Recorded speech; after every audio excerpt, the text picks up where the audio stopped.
அல்லாஹு சுப்ஹானஹு வ தஆலா நமக்கு சில சட்டதிட்டங்களை வழங்கியிருக்கின்றான். அந்த சட்டதிட்டங்களிலே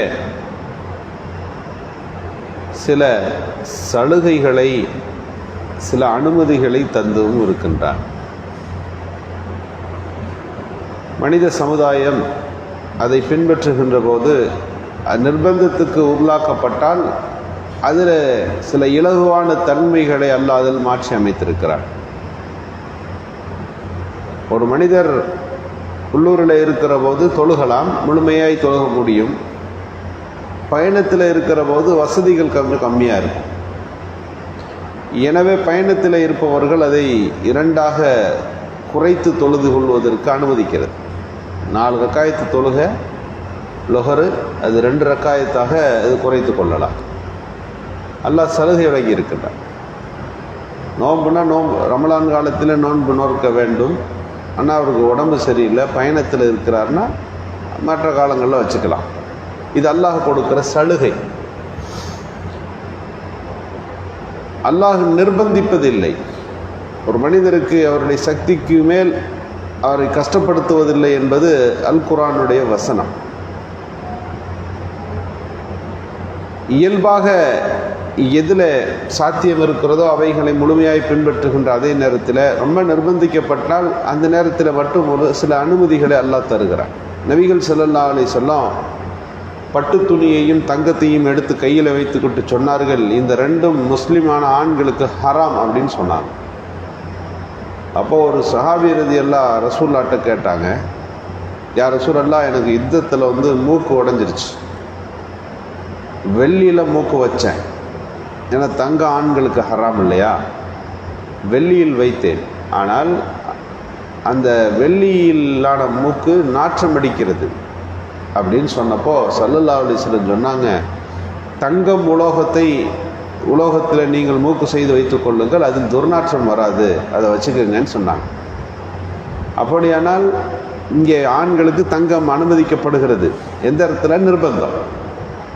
ஒரு பொருளாக செய்து வைக்கின்ற போது அதில் ஒரு தண்ணீர் போன்ற ஈடுபாடுகள் இருக்கின்ற இடத்துல துர்வாடை வராமல் இருக்க வேண்டுமானால் தங்கத்தை அந்த இடத்துல வைக்கலாம். இரும்பு வைக்க முடியாது, பித்தளை வைக்க முடியாது, ஏன் வெள்ளியை கூட அங்கே பயன்படுத்தினால் அதில் ஒரு சரியான ஒரு சூழ்நிலை ஏற்படுவதில்லை. இங்கே நபிகள் பெருமானார் ஸல்லல்லாஹு அலைஹி வஸல்லம் அனுமதி தருவதை பார்க்கிறோம். இப்போ நிர்பந்தம் என்று வந்தால் அந்த நிர்பந்தத்திற்கு சில அனுமதிகள் உண்டு. ஜிப்ரீல் அலைஹிஸ்ஸலாம் ஒரு சப்ஜெக்ட் சம்பந்தமாக வஹி கொண்டு வர வேண்டும். வருவதற்கு அது நபிகள் ஸல்லல்லாஹு அலைஹி வஸல்லம் உட்கார்ந்து இருக்கிறாங்க, நாட்கள் கடந்து போகிறது, ஜிப்ரீல் அலைஹிஸ்ஸலாம் வஹியோடு வரவில்லை. ஏன் வஹி வரல? நபிகள் ஸல்லல்லாஹு அலைஹி வஸல்லம் அவர்கள் ரொம்ப வருத்தப்பட்டு கொண்டே இருக்கிற போது ஜிப்ரீல் அலைஹிஸ்ஸலாம் சொன்னார்கள், உங்கள் வீட்டுக்குள்ளே நாய் இருக்கிறது, அந்த நாயை முதலிலே நீங்கள் புறத்தே வெளியாக்குங்கள், வீட்டிலிருந்து அதை நீங்கள் வெளியாக்கினால்தான் என்னால் அங்கே வர முடியும் என்றார்கள் ஜிப்ரீல் அலைஹிஸ்ஸலாம். பிறகு ஜிப்ரீல் அலைஹிஸ்ஸலாம் வந்தார்கள். அப்போதுதான் பெருமானார் ஸல்லல்லாஹு அலைஹி வஸல்லம் தங்கள் வீட்டின் ஒரு பகுதியில் நாய் ஒன்று உள்ளே படுத்திருக்கிறது என்பதை புரிந்து கொண்டு, ஒரு நாய் சின்ன ஒரு குட்டி ஒன்று உள்ளே இருந்தது. சொன்னார்கள் ஸல்லல்லாஹு அலைஹி வஸல்லம், நாய் இருக்கிற வீட்டிலும் உருவப்படங்கள் இருக்கிற வீட்டிலும் மலக்குமார்கள் வரமாட்டார்கள் அப்படின்னு குறிப்பிட்டார்கள். இங்கே நாம் கவனிக்கணும், இன்றைக்கு நிர்பந்தத்துக்கு நாய் வளர்த்தல், தோட்டத்துக்கு பாதுகாப்பு வளர்க்குறதுக்கு, இன்றைக்கு அதை மீறி இஸ்லாமிய குடும்பங்களில் அழகுக்காக வேண்டி நாய் வளர்க்க தொடங்கியிருக்கிறார். அது வீட்டில் பெட்டில் இருக்கிறது, காரில் இருக்கிறது, அவர் போகிற இடங்களிலெல்லாம் வீட்டின் எல்லா பகுதிகளிலும் அது இருப்பதை பார்க்கிறோம். அதுபோல் உருவப்படங்களுக்கு நிர்பந்தம் என்றால் அது அனுமதிக்கப்பட்டிருக்கிறது. பாஸ்போர்ட் சைஸில் வைத்துக் கொள்வது, லேசான சில ஐடென்டிட்டிகளுக்காக வேண்டிய ஆதார் அட்டையில் இருப்பது, அதுவெல்லாம் ஜாயிஸ். ஆனால் வீட்டில் உள்ள நுழைஞ்ச உடனே வைக்கக்கூடிய அந்த பெரிய படங்கள் இருக்கிறது, அவற்றை தவிர்க்க வேண்டும். உருவப்படங்களில் எந்த அளவிற்கு மார்க்கம் வழிகாட்டுகிறது என்று சொன்னால், ஒரு சோப்பு வாங்கினாலும் இன்றைக்கு ஒரு சின்ன ஒரு பையை வாங்கினாலும் அதில் பெரிய படம் போட்டு தான் இருக்குது. அதை கண்ணியப்படுத்தி வைத்து அதை பார்வைக்கு வைக்கின்ற அளவுக்கு எந்த உருவமும் இருக்கக்கூடாது.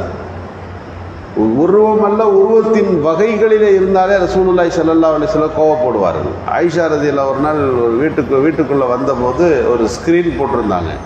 அந்த ஸ்க்ரீனில் பார்த்தீங்கன்னா உருவம் மாதிரி தெரியுது. அது ஸல்லல்லாஹு அலைஹி வஸல்லம் அந்த ஸ்க்ரீன் அப்படியே கழட்டிட்டாங்க.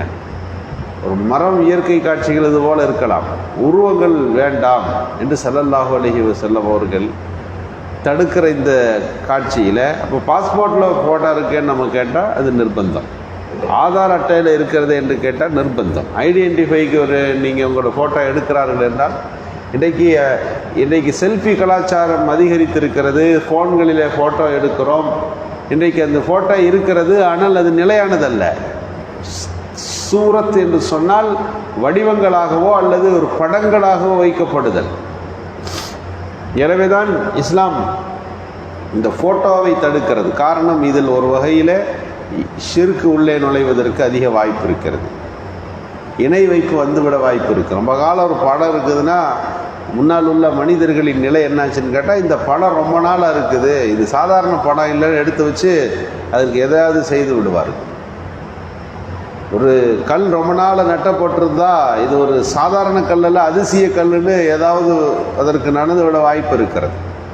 எனவே உருவப்படங்கள், மூதாதையர்களின் படங்கள் இருக்கின்ற போது அதில் சற்று கவனம் தேவை என்பது மார்க்கத்தின் நிலைப்பாடு. அதில் நிர்பந்தம் என்று வருகிற போது சில அனுமதிகளை மார்க்கம் தருவதையும் இந்த இடத்துல புரிந்து கொள்ளுகிறோம். மாற்றார்களோடு பழகுகிறோம், அவர்கள் அன்பளிப்பு தருகிறார்கள், பெற்றுக்கொள்ளலாம். சில நேரங்களில் பூஜை பொருட்களை தருவார்கள், அந்த நேரத்தில் தவிர்க்க முடிவதில்லை, வாங்கினால் பிறருக்கு தந்துவிட வேண்டும். இன்றைக்கு வட்டி இல்லாத ஒரு சூழல் எந்த ஒரு கணக்கு வழக்கிலும் இல்லை, எல்லா இடத்துலையும் இருக்கிறது. பேங்க்கில் நீங்கள் காசு வைக்காமல் வீட்டில் வைக்க முடியாது, பேங்க்கில் தான் வச்சுருப்பீங்க. நீங்கள் கேட்டாலும் கேட்காவிட்டாலும் மெசேஜ் வந்துடும், இவ்வளோ உங்கள் இன்ட்ரெஸ்ட்டுன்னு வந்திருக்கும். டெபாசிட்டு டெபிட்டுன்னு போட்டு அந்த வாக்கியங்களிலேயே சம்மந்தமே இல்லாமல் ஒரு சின்ன சின்ன தொகைகளாக வரும். நம்ம என்ன செய்யணும், பேங்க் புக் எடுத்து வச்சு அதெல்லாம் எவ்வளோன்னு எடுத்து பார்த்து, இதில் இந்த மாதத்தில் இவ்வளோ வந்திருக்குதுன்னு அந்த காசை எடுத்து கொண்டு போய் சதக்கா செய்து விட வேண்டும். வட்டி வருகிறதே என்பதற்காக பேங்க்கையே நான் தவிர்த்துருவேன், உள்ளே போக மாட்டேன், பேங்க்கே ஹராமு அப்படின்னு பார்க்கறதில்ல. வட்டி தான் அதில் ஹராமு, அதை தவிர்த்து கொள்ள வேண்டும். இன்றைக்கு வட்டி சார்ந்து பேசுவதென்றால் எல்லாம் லோன் வாங்கி வீடு கட்டுறாங்க, நம்ம மட்டும் சும்மா இருக்க முடியுமா என்று நாம் லோன்களில் வீடுகளை வாங்கி விடுகிறோம். குறைந்த வட்டிக்கும் பெரிய வட்டிக்கும் இன்றைக்கு நகை கடைகளில் நகைகளை வைத்து அந்த பணத்தை பெறுபவர்களில் பார்த்தீங்கன்னா பெரும்பாலும் முஸ்லீம்கள் இருக்கிறார்கள். சர்வசாதாரணமாக அந்த காட்சி இருக்கிறது.